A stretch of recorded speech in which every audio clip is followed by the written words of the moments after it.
Welcome to another edition of Diaspora Weekly. My name is Jermaine Nkrumah. I have two special guests in this studio. I'm going to introduce them to you in a little bit. But for now, I want you to enjoy the Year of Return song by Tuga. We'll go on a break while you do that, and we'll be right back.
Every weekday at 12 and 5 p.m., DNT Newsroom brings you the most topical, fact-based, and up-to-date news from Ghana and around the world. Politics, business, sports, and news from the diaspora, all covered in this comprehensive news update. If it matters, DNT Newsroom will have it covered.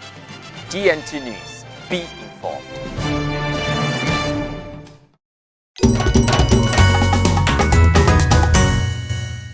Welcome back to Diaspora Weekly here on DNT. My name is Jermaine Nkrumah. I have with me two special guests. What makes them special? There's some really good friends of mine. Let me start to introduce you to Prince Surfer. Prince, welcome. Thank you. Prince, you came in all the way from Toronto, Canada. I did, yeah. You did? How do you pronounce it? People who live in Toronto, how do you pronounce it? Come on. Toronto. Toronto. Right. Toronto. Right. It's not Toronto. Like No. Okay. Can you say it again? Toronto. Toronto. All right. It sounds like Toronto, like. Welcome. And I have with me Matthew Tremor. Matthew, you came from London. I did. London. Yes, sir. Before we got on the show, we were talking about how much you guys got it so easy. You take a flight, 6 hours, you're home. We have to cross that big lake. You see, look at the map. That big lake, the pond. You and who? And you too. Yeah. Welcome, gentlemen. Thanks. Thank you. This is Diaspora Weekly, and both of you are diasporans. So as we do, diaspora, what is diaspora? What makes you a diaspora and the rest of us not diaspora? Anyone want to take that?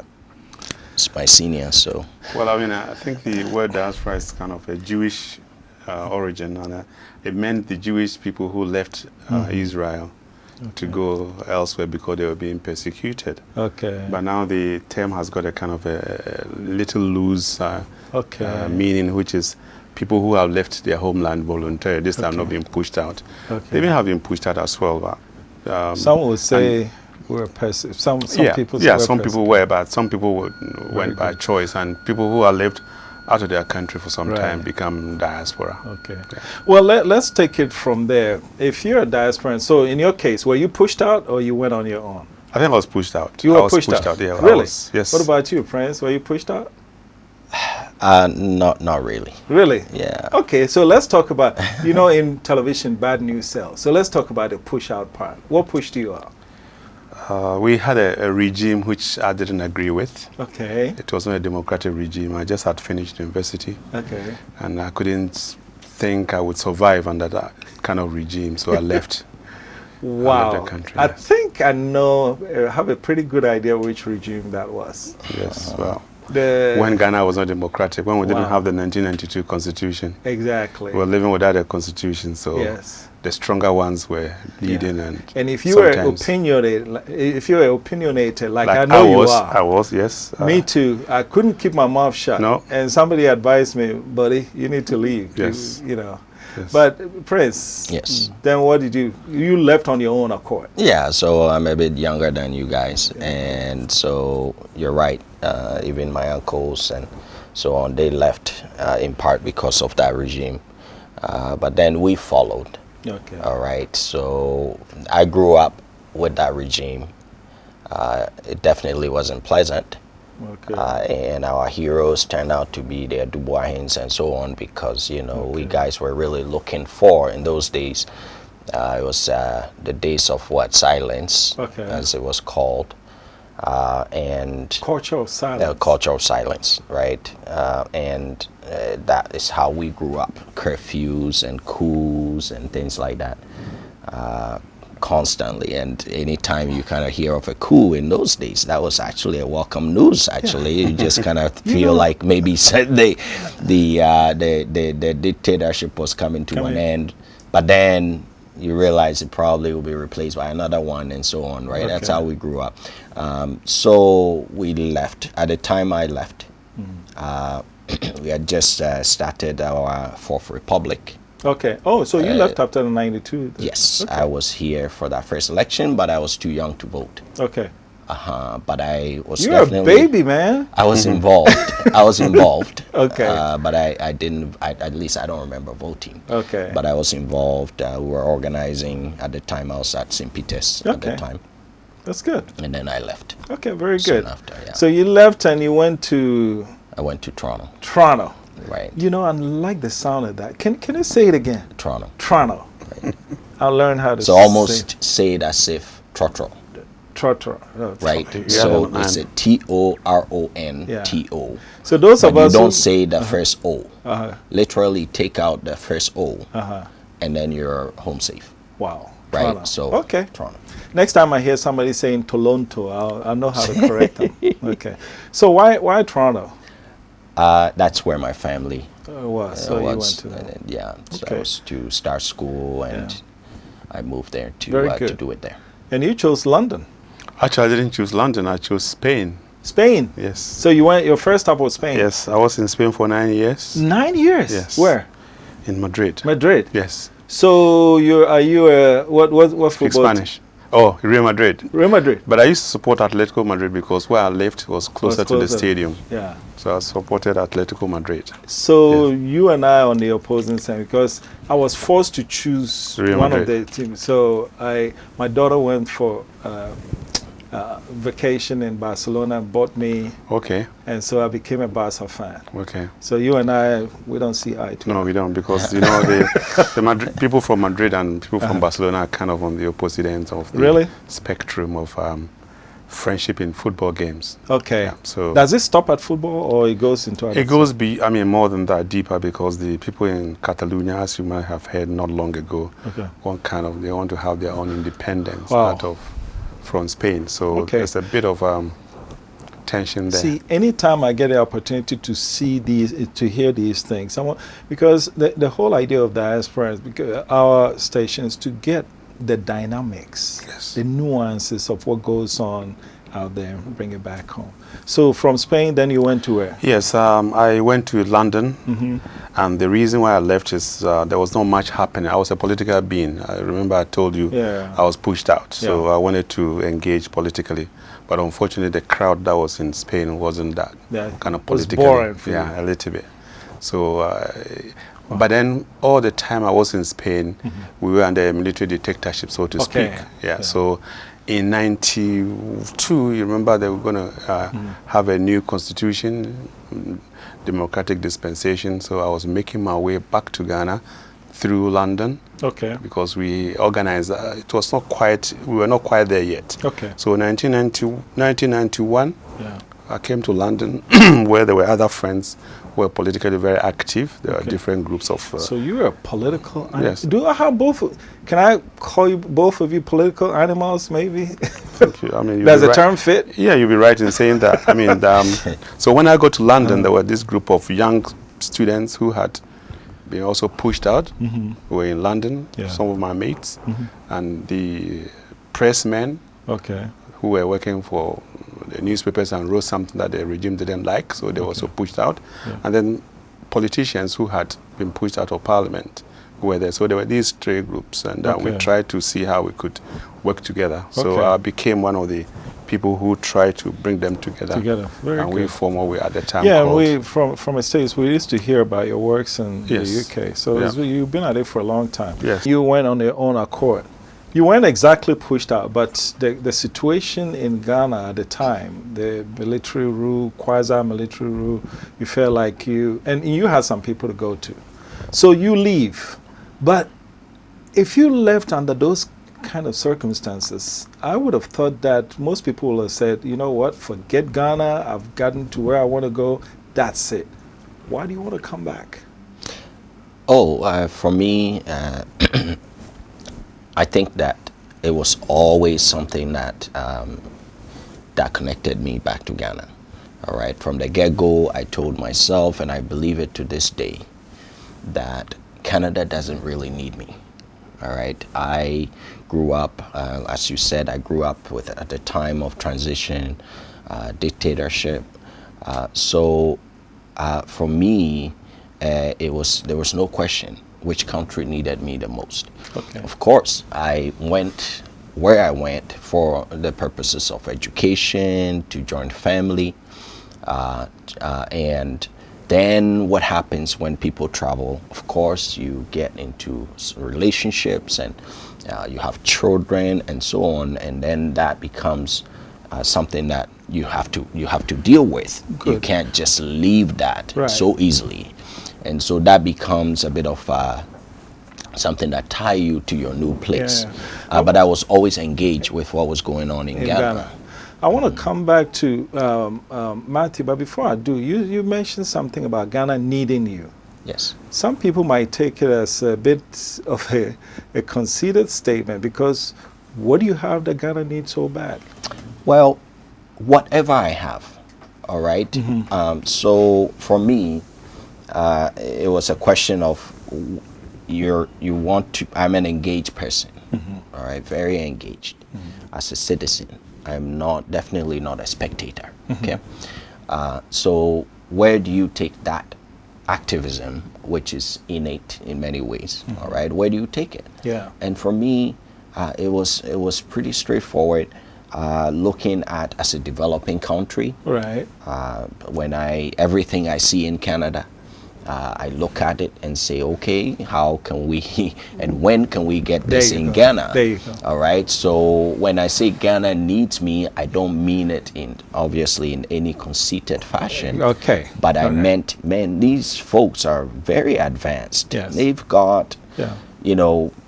great politicians. They Yeah. have people very accomplished Yeah. who get into politics, Yeah. and their systems are hundreds of years old, and they're advanced. Okay. All right. So now that explains. So I never felt like that is where I need to put my energy. Okay. If I have a little energy, even if I'm distant, Yeah. I would rather be writing, or I'll be trying to organize some people to do something back home. Okay. That never left me.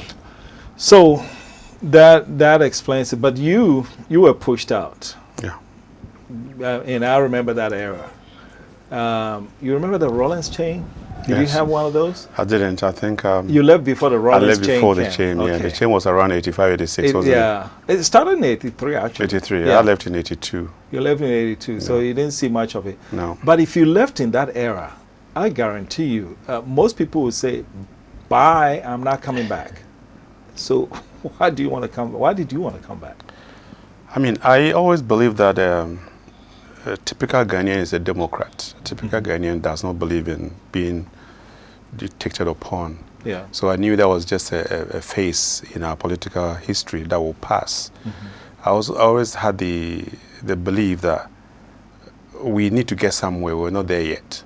And they say, he who lives to run away lives to fight another day. Right. So some of us had to kind of leave the fire and move out and prepare ourselves to come back and build a better Ghana. Now, whilst there, I mean, obviously we're quite engaged. I was quite engaged, and you actually ran for office in England. I did. But before that, let's say this: that quite engaged in the sense that some certain things that people who were living in Ghana under that region could not do, we could do from outside. So we could write. We could lobby the other powers to be. In fact, the '92 Constitution was born out of the fact that some of us lobbied big powers, international government, to say, look, we cannot continue to support dictatorships, so let's change and come to a democratic scene. So that is that. So for me, even though I was out, whatever I did, every single experience that I got was to prepare me to be able to come back and help. Okay. Because I agree with Prince, these systems that we joined were quite developed. They don't need us, so to speak. Very good. But there's a system here that we can play a role, we can play an active part in terms of the skills that we've gained. So, for example, you're talking about me running for office in the UK. Yes, I did, on 3 occasions. And won? I won 3 times, and it's 4 years each. And that was to give me the experience, the things that I can do, which I'm doing now, because I'm using that skill, that experience, to help here.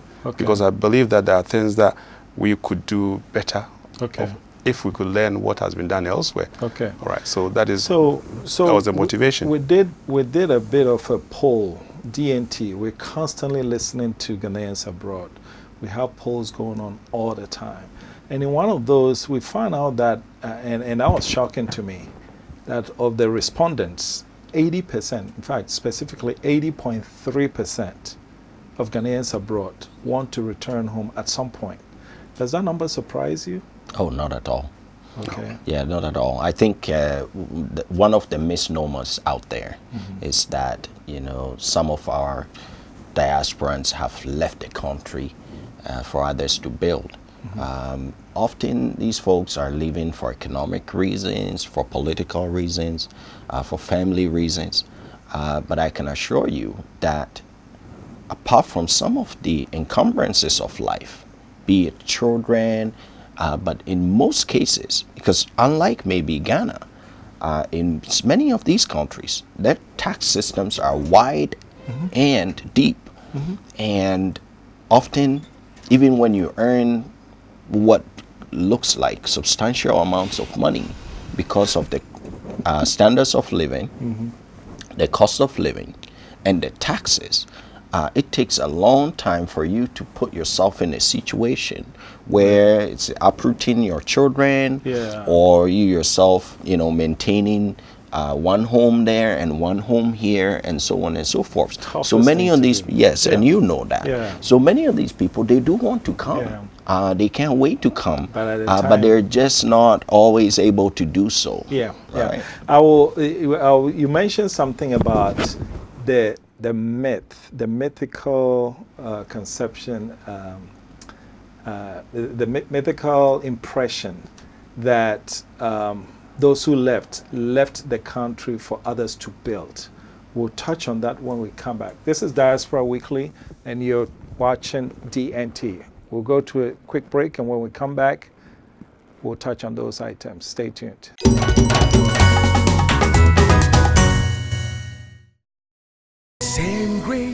Are you expecting money from your relations abroad? Have you ever been defrauded of your money remittance? Open an ADB account today. Send your name and your account number to your relations abroad. Ask them to use MoneyGram direct to account service and receive your money in your account in minutes. With MoneyGram direct to account service, there's no PIN code wahala. You can now access your money on all ATMs in Ghana, or send it to any mobile money wallet using ADB mobile banking app or shortcode *767#. Visit our branches nationwide to conveniently receive your Western Union, MoneyGram, RIA, Unitylink, Transfast, and Express Money Transfers. Reach us on our Facebook, website, or call our hotline on 0302 210 210 for more information. ADB, truly agri and more.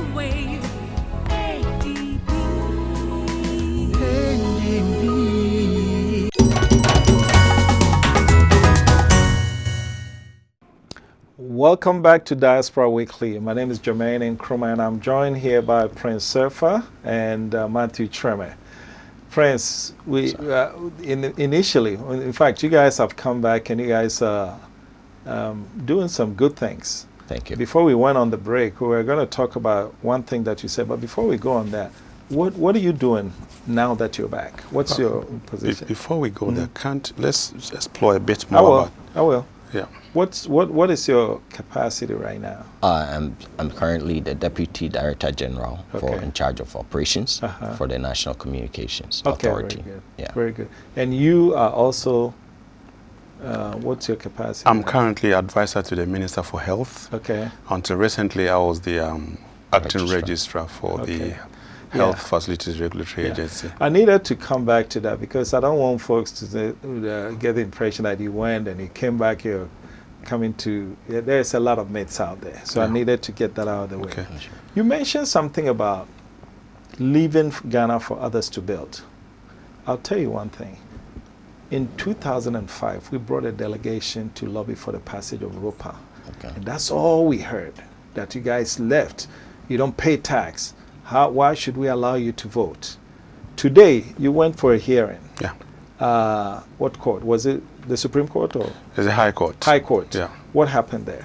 Well, this a case that was brought by some 6 individuals who live in the diaspora, challenging the fact that as Ghanaians, their rights are being infringed upon, and also that the EC, the commissioners of the Electoral Commission, were disrespecting a court ruling which says that within a year they should make it possible for those 6 people to be registered to vote, and also in addition to that, every Ghanaian to be given the opportunity to vote.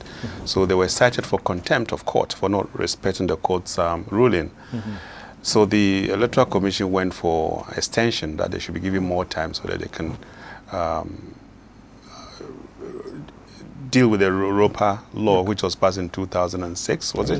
2006. Implementation. It was actually signed into law on February 24th. 2006. 2006, okay. Yes. So they were given extension to do that. But then today's hearing was about the contempt. And unfortunately, the contempt was dismissed. Okay.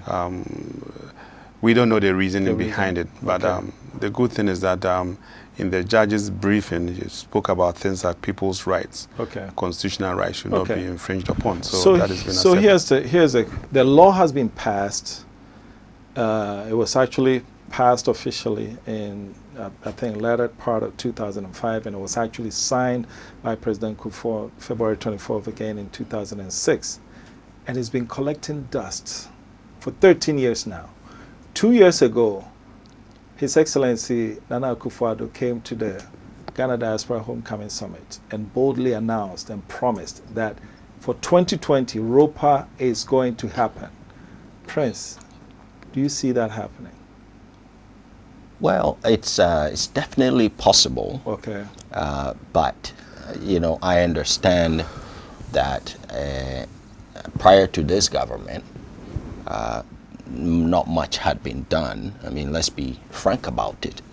Not much had been done in terms of steps to implement. All right.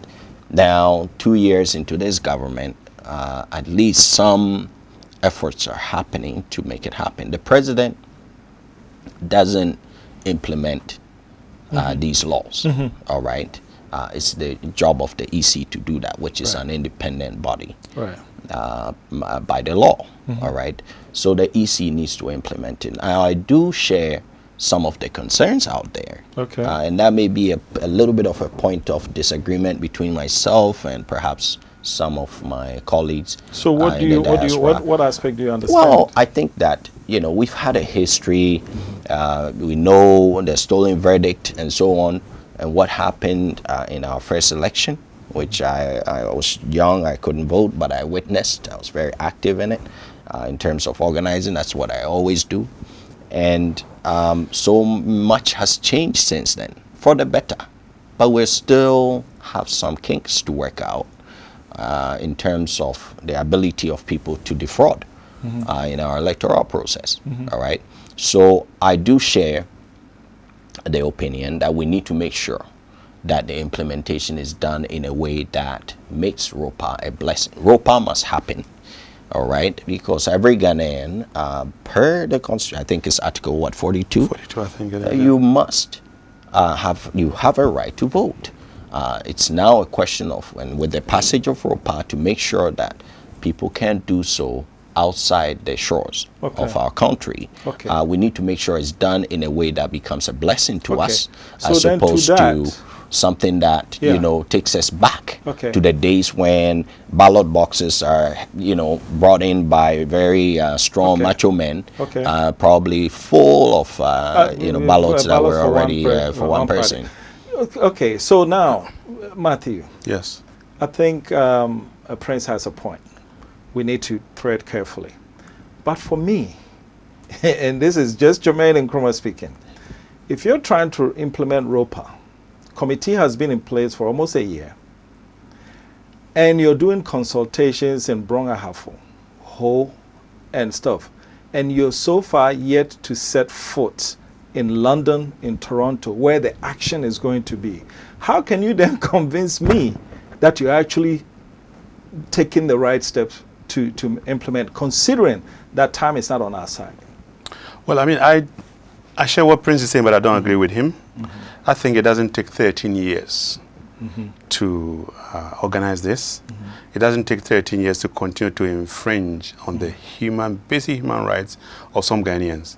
I mean, as I always say, it's like some Ghanaians deciding against other Ghanaians when they are questioning the Ghanaianness of those Ghanaians by limiting some of the things that they could do or they couldn't do. But fortunately for us, we have a law that has been passed.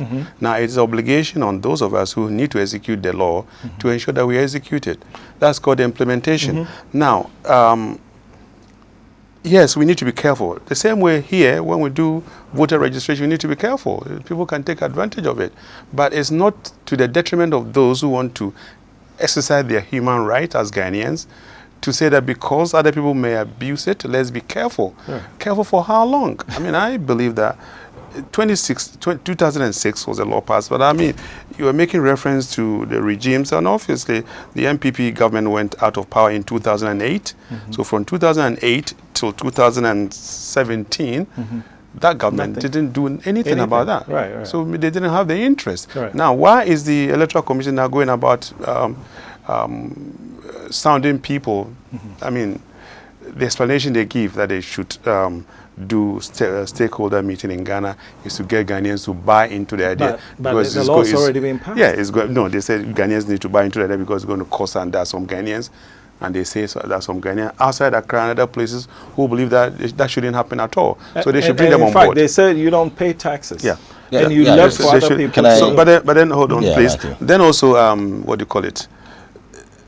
They need to, I mean, I think we have it done. I mean, to be frank with you personally, I didn't think there was a need for any stakeholder meetings. I mean, it's all right. Other countries have done it. Why can't we do it? And if there's a difficulty, there are people who are willing to help. Now, when this continues to be the case, what is happening is that some Ghanaians are made to believe that they are not as Ghanaians as the others are. Prince wants to come in. Prince, to lead into your discussion, here's the reality. Senegal has done it. Mali has done it. Ivory Coast has done it. In fact, Ivory Coast, the year they were allowed to vote, the following year, their remittances went up 25%. Okay? Ghana brings currently 4.4 billion remittances home. A quarter of that puts us about 5-point-something billion. Ghana needs that. But then they tell you it's too expensive. How can we get the money to implement it? Yeah, for me, it's not, and Matthew, I think we need to be clear about it. Every Ghanaian can vote, dual citizens, any citizen, all right, has the right to vote, and that indeed is happening. You can't, if I come to Ghana, no one can stop me as a dual citizen or not, or even if my parents are Ghanaians, I can register, and I can get to vote.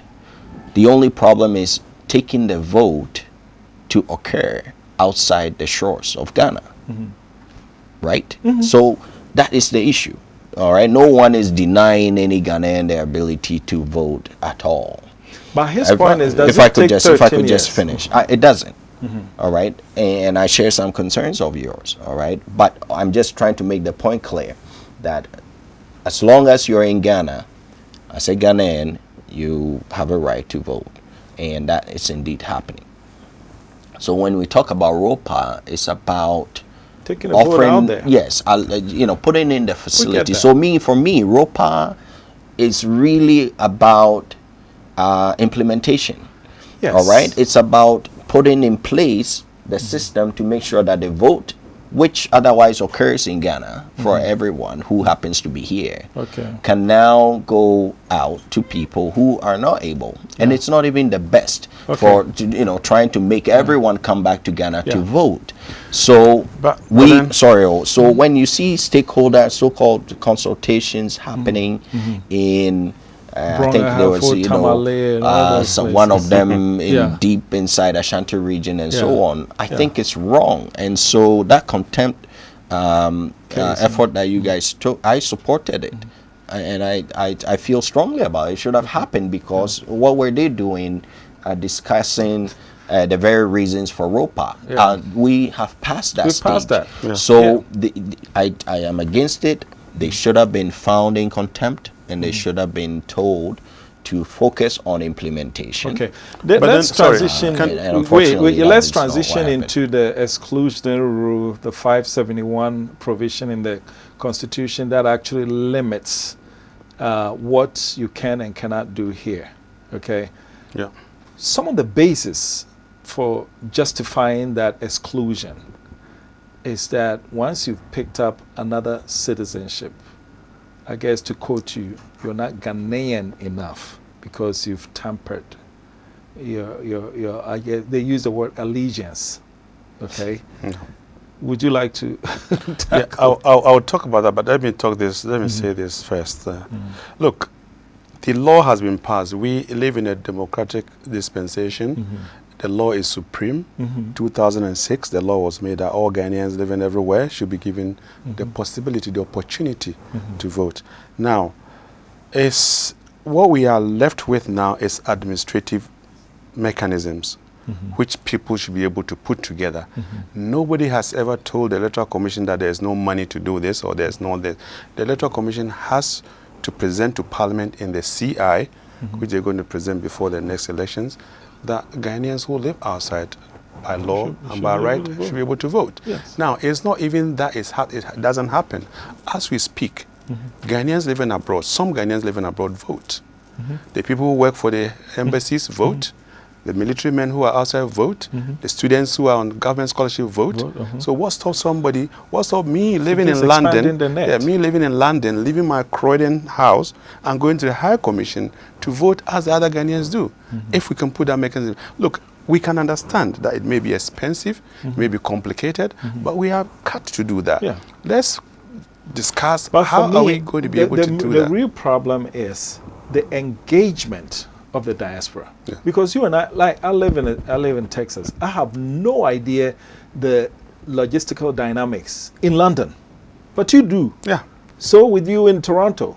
So if I want to extend the vote to Toronto, I should be talking to you. Yeah. London, to you. Yeah. Why would I go to Sunyani to go and talk to somebody about how to implement a vote in London? Yeah. That's my we issue. met the Electoral Commission at some point. Some of us did. And we told them point blank that they shouldn't have been wasting time on money. All right. So I agree with you. Okay. They should have been, especially in those countries that have the experience. Yeah. All right. They should be also talking to Ghanaians who live in those places. All right. But I still think that we need to acknowledge the point that when you're organizing an election in Ghana, where we've done it now for a long time. In fact, we did it even before the Fourth Republic. We have lots of experience. We know the places and so on. When you're going to new territory, you need to make sure that this thing is done right. Okay. All right. And I don't think it's a small matter. We need to, in my opinion, we need to get the registration done properly. That's the Ghana card. Okay, that needs to be done properly. We get our registrations in, because if we're not careful, even as diasporans, and we implement this, and it leads to questioning the very foundation of our elections. All right. It's going to now become a whole Very good. new dynamic. So I don't support the 13-year delay, Yeah. but that doesn't mean we should just rush in No, we're not without rushing making sure it. this is done Well, the we're right gonna way. go- We expect the Electoral Commission to do a good Yeah. job. They've been put there to do Well, a they're good not. job. They've been busy going to Konongo or something Right. like that. So Well, that, I mean, that's part let's, of the problem. let's go on a quick break. When we come back, we're going to jump to the 571. But the facts remain this. If you're telling me it's difficult, you are inadvertently admitting that the Malians, the Ivorians, and the Senegalese Are better somehow than are us. smarter than we Yeah, are. they can If do you're it, we saying can that do it. it's more expensive, inadvertently, also invariably, also saying that they've got more money than us. Both assumptions are not the same, so No. there's no excuse. We'll be right back. We'll go on a quick break. When we come back, we're talking about the exclusionary rule. Stay tuned.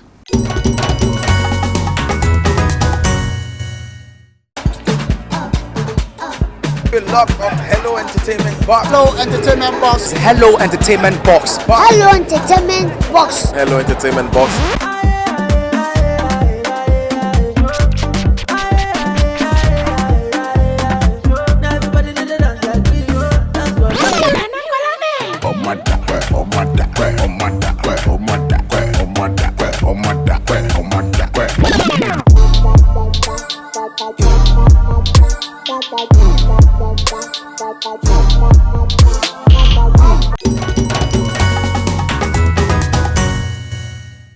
Welcome back to Diaspora Weekly. My name is Jermaine. I'm joined here by Prince Surfer and my Matthew Treme.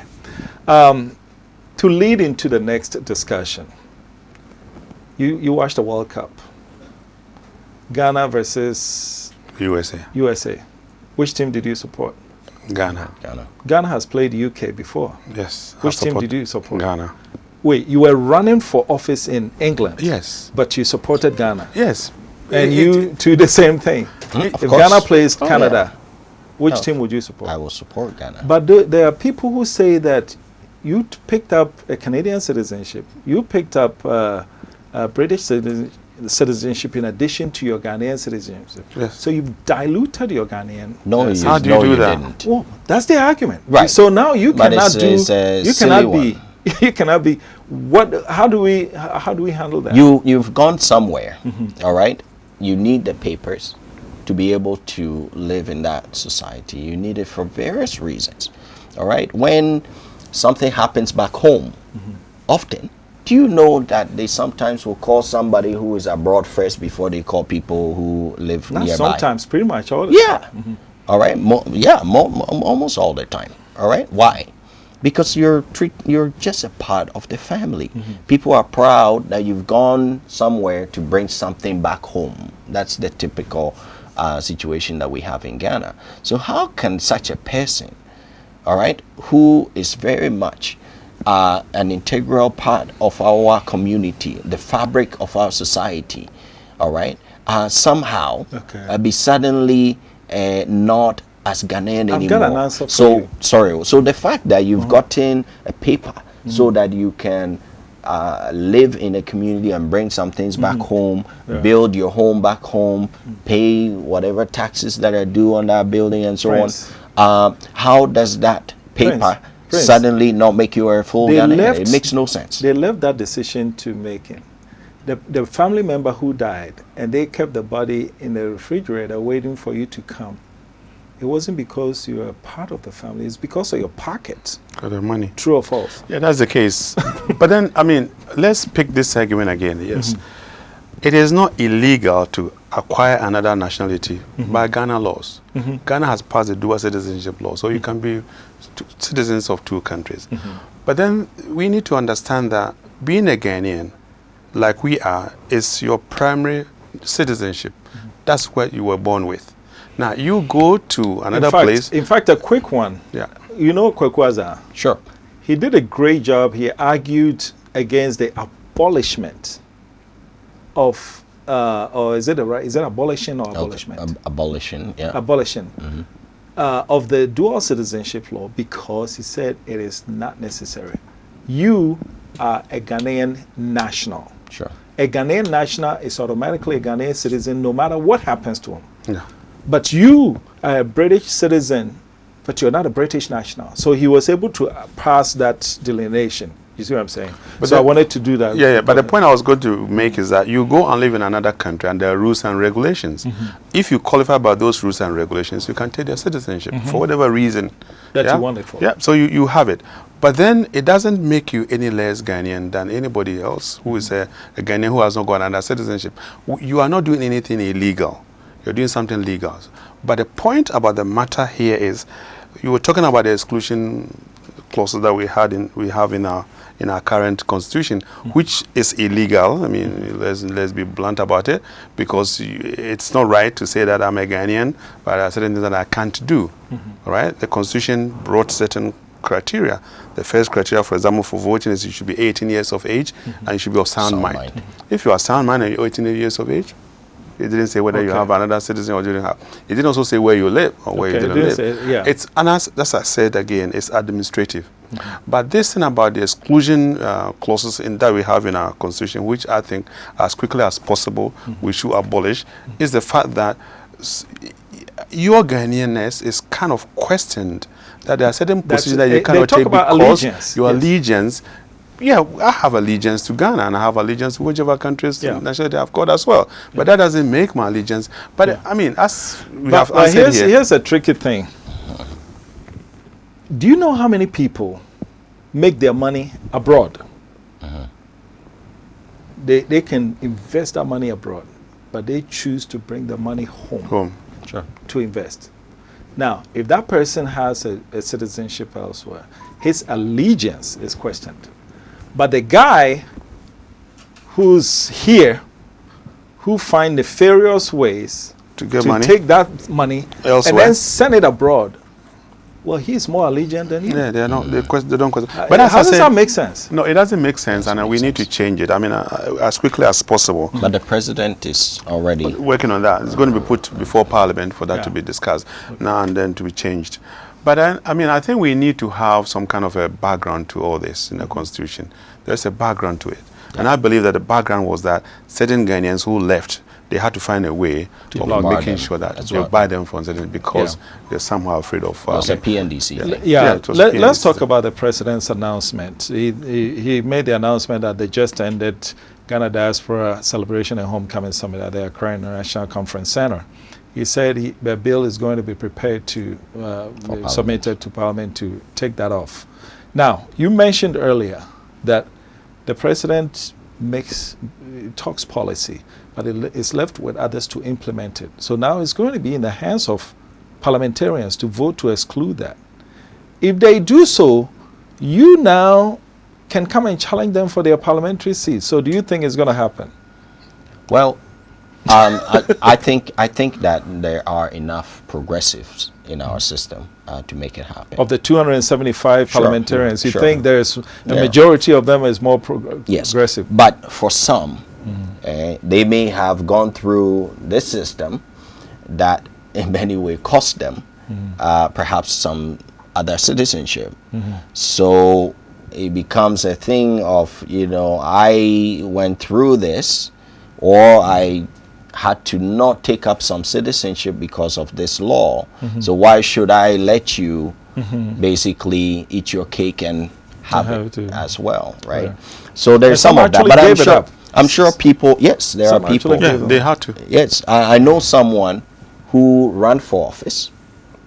He did not even win. He won the nomination of a party, and then went on to lose in the general elections. Okay, and he had to give up his citizenship. And you know what has happened to him? His family has literally broken down, in part because he can't go and live back there. He cannot. Yes, this is real. You go from being an American citizen to getting in line for a visa to go. He is Canadian. Now he's in America, actually, trying to get some papers. And he can't go and basically take care of his own children that he had left over there. Look at that. That was not necessary. Yeah, and we give up citizenship. There are people here, especially a lot of the elite, who go out of their way to find money to acquire some resident permit, and so on. They pay money for that, so they can go for treatment or other things that they may not be able to find here. And then we have people who actually have their wives the papers. Go and deliver their children. We're busy, so many people trying to get some papers that they can't get. But those that we have that have it, we say if you want to participate in our system, you have to give up this. Things that in many ways sometimes take care of your children or allow you to see your children and so on. Give it up so that you can participate in our system. But I think the thing that you said about the parliamentarians, you're going to challenge them, I think maybe we shouldn't look at it that way. Okay, I'm not, but I'm saying they are. Yeah, no. I think the parliamentarians are trying to apply the law that we have at the moment, that a dual citizenship holder cannot do this or that. But when the law is changed, it becomes a level playing field. But they have to vote to change it. Well, but I mean, it's going to be based on the power of argument. It's not just thinking about your interest. And that is why I'm asking as that. A parliamentarian, do you think somebody is going to, we have to, what's 50% of 275? Where's it? 135 plus 238. Yeah.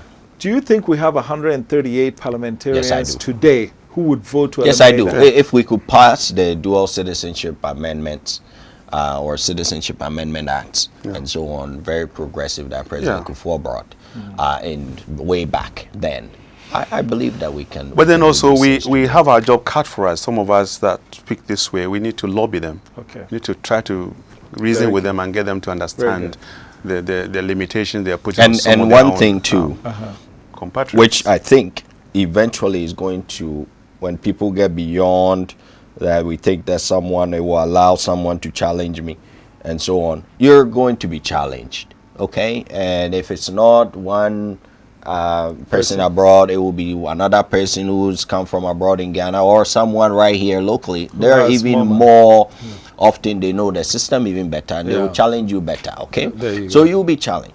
But one thing that some of these parliamentarians need to remember is that a lot of them are part of the elite. They have children. We know them. Their children are going abroad. They're going to school there. They're getting into relationships. They're acquiring this dreaded citizenships and so on. And it may not be too long.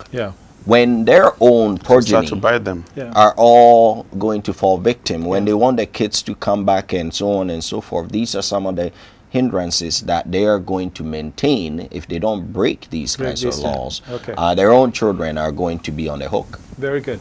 We're going to go for a quick break. When we come back, we'll look at what diasporans that are home now, what they are doing. But a word to those who might be charged with changing this. DNT poll, as I mentioned earlier, indicates that as high as 80.3% of Ghanaians abroad want to come home. Out of that number, 60% want to start their own business. If you think unemployment is a problem and you're a parliamentarian and people from your constituency are constantly besieging your office, asking you for money, this and you're tired of it, it seemed to me one way for you to handle that is allow these diasporans to come in and open the business, employ them, and then they will leave you alone. We're going to break. We'll be back very soon, and stay tuned. Okay.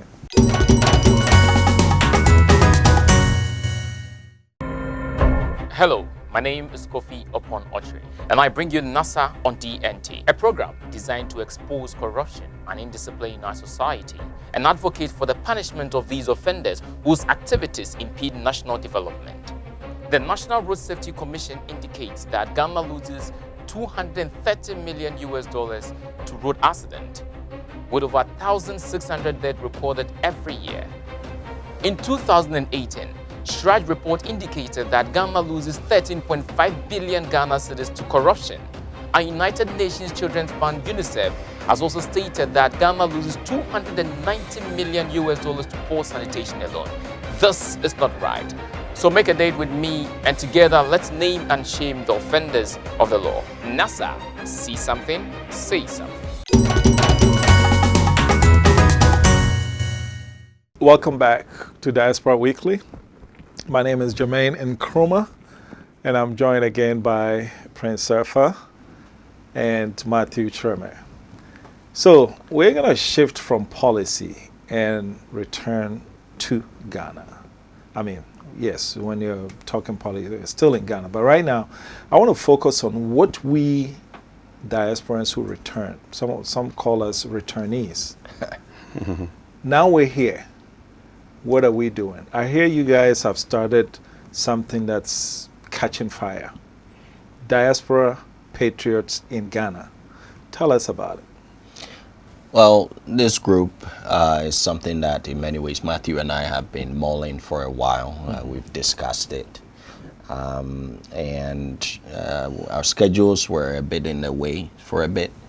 But, you know, we realized that as soon as we had the opportunity, we needed to start because what we had seen was that many people who were otherwise engaged for many years, sometimes engaged abroad, all right, will come to Ghana. And yes, we have our community organizations, political organizations, and so on are already here, but often they have their own dynamics.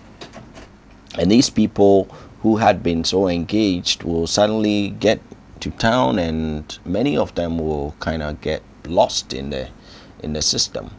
And then gradually they lose their passion, they lose their level of engagement.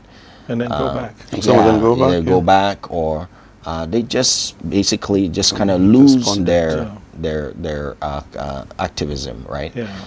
So we had been talking about it, and then finally, I think just over the last few months, we started having the time and put in the time to begin organizing these folks to say, okay, it's fine to be connected with your constituency, your hometown, your region. You should do that. But as well as diasporans, there are specific issues that affect our community.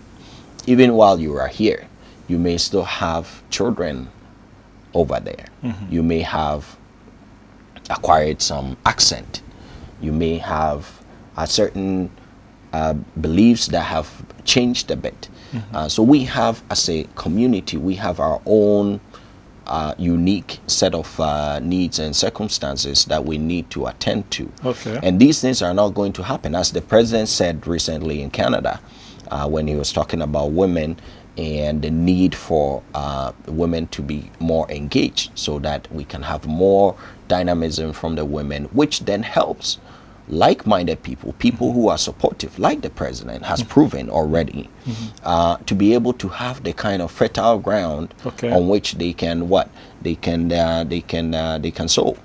All right. So by the same token, all right, it's fine that there are community and political organizations all abroad, but what about that group of people who have moved back, and how are they also remaining engaged enough to make sure that they can carry on? So some will say that you, Prince, were very active in a political organization in Toronto. You, Matthew, was also you were also very active. The UK. In fact, in many ways, you can say that in a political organization, the sense of political organization, you're the face of London, you're the face of Toronto. Okay? Now you've moved, and now you're getting active again. The folks that you left behind, is your action going to cannibalize them? Well, what we're trying to do is, as Prince was saying, there is some kind of commonality. There are things that we have in common. People who have lived abroad for some time are now back here trying to wave our way through the system and trying to get organized. And unfortunately, not everybody is able to go through the labyrinth properly, and some people get laid behind and get despondent and disgruntled, so to speak. So this idea is to try and galvanize all those people, say that, look, we have lived abroad for some time, we have some things that are common to us. What are the difficulties that we are facing together? I mean, And let's get together and see how we'll be able to address those issues and see how we can do that. But then also, because we have lived abroad for some time, we still have got some ties that we left behind that we, through this action, we'll be able to also support them in those. I mean, obviously, this organization is not just going to be for those who are here, it's for those who are also making the moves to come back. Okay. And there will be an opportunity for us to support those who want to move back, and also to serve as a link between this place and there, because we have had the experiences that they are going through now. Okay. And the group will not be to disadvantage of those people who are there, but rather the difficulties that we are facing, we're trying to make sure that when they will come eventually, they don't have to go through the same kind of difficulties. Jermaine, can I make add one quick point to this? Go ahead. Yeah, I'll make it snappy. One thing we need to remember is that there's a whole thinking out there that Ghanaians that live abroad, and sometimes I actually see it to be true, will come back. They come back home, and sometimes they're worse in terms of all the ills that affect our society, more than even the people that never went to live there. In what way? Yes, because, you know, folks come in, they come in with new tricks and other things. Then gradually you can easily get into a situation where it's like, if you can't beat them, join them. You join them. You understand? You will come in and you see all the ills that we know them, corruption, and the various cancers that we have in our society, that sometimes we're supposed to come in and help, you know, bring some fresh dimensions and some change. But we come and we become the problem. Yes, because you come in and the task is so daunting. You see all the things happening and they tell you in Masa, this place there, this is how it's done. Okay. Then they rope you in, you just re-assimilate. It's called so how does DPG address that? Well, so a GPG, for example, which is Ghanaian Patriots, Diaspora Patriots in Ghana, can allow for a bit of, for lack of a better word, keeping ourselves a bit honest. Okay. Remembering some of the things that we found, that we learned. Yeah. And to, as much as, you know, I'm not saying there's anything wrong with Ghanaians or people who haven't lived elsewhere. No, there are great patriots right here. But there's no question that, you know, those from abroad can also bring some dimension. That's also why many of the very leaders that we have here want to bring that dimension into the equation. Okay. So it's important that we remain a bit honest to ourselves. All right, remind ourselves of some of these things, so that you don't just, you know, join. But then the thing because about you can't beat it. You can't beat it as a But joiner. the thing about that is that if you find yourself to be in a minority, and there's nothing that you can do. That's why if you can't beat them, you join them. Okay. But we are trying now to put together a group that will be able to deal with some of these issues, so that you wouldn't have to turn into those things. You know, in we hearing don't you like. describing the objectives, if you're here to help people assimilate, right? Aren't you committing the same sin that the ROPA committee was committing, in the sense that if you need a group that will help folks who come down to assimilate, you're talking to yourselves. Why not bring in those who are down, who's been here all along, to be members, to help with that assimilation? I mean, I think as I said before, this group is for people who have got similar experiences. Okay. People who have lived here all their lives wouldn't have those kind of experiences that we're trying to address. Okay. The idea is how to bridge that gap between coming from abroad, living here, and making it, trying to do it the best way you can. Okay. Now, this group is going to have those kind of conversations, those kind of discussions, address those issues that make people disgruntled or make people want to go back or make people feel cheated and want to do it to other people and Or join up. join Okay. them. So All this right. group is going to try and address So, those. And I think this is something that we have never done. I have come from London and I'm on my own. I have my own difficulties and I try to do the best I can. And obviously I'm in a minority. There's not much I can do.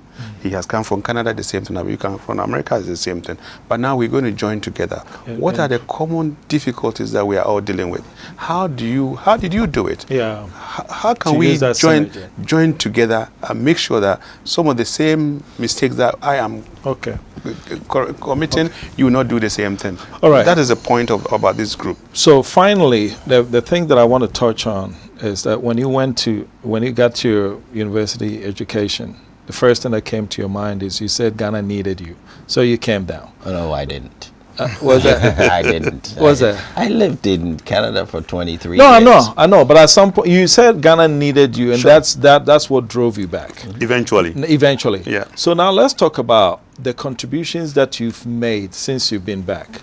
What have you brought to the table? Do you feel that you've accomplished something since you've been back? Well, yes, of course. Okay. We bring our skills, we bring our attitudes and so on to bear. So definitely have been bringing those things. There's no question about that. However, I do believe that as we Go ahead.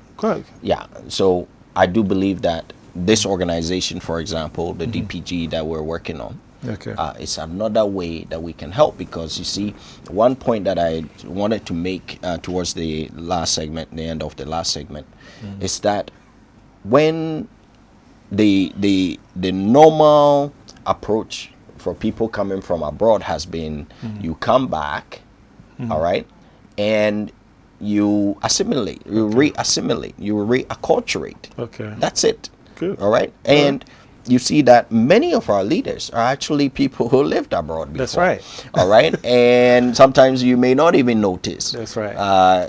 Except for maybe the odd accent here or there. Yeah. So you assimilate and you basically just blend back in. But we're questioning that, saying that maybe keeping a little bit of what you brought back, Okay. it's not such a bad thing.